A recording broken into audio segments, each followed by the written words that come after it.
Се планираат високи капитални инвестиции, па на крај на годината се пренаменуваат за тековни трошоци. Со буџетот за 2024-та не биле обезбедени законски предвидените пари за функционирање на судството и обвинителството, констатира Државниот завод за ревизија. Со ребалансот на буџетот за 2024-та на крај на годината расходите за субвенции и трансфери се зголемиле за 38%, а тековните трансфери до вонбуџетски фондови се зголемиле за 17%. Во исто време капиталните инвестиции биле скратени за 27% од првично планираното. При тоа не е земена предвид дадената препорака од Фискалниот совет да се прекине со праксата за пренамена на капиталните средства во тековни расходи, доколку истите не се реализираат на предвиденото ниво.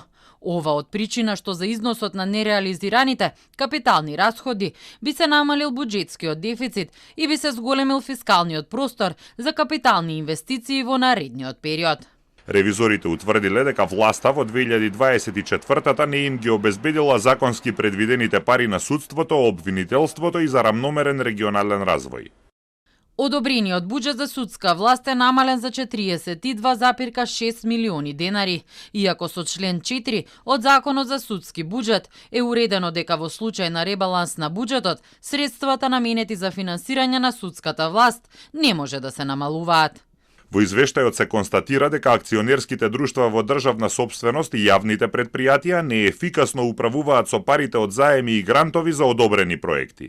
Ревизорите констатираат дека има одобрени проекти од 3,7 милиарди евра, но искористени биле само 37%, односно 1,37 милиарди евра.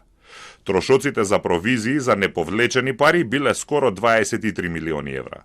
Најголем дел од овие пари се реализираат преку јавното предпријатие за државни патишта и преку Македонски железници инфраструктура.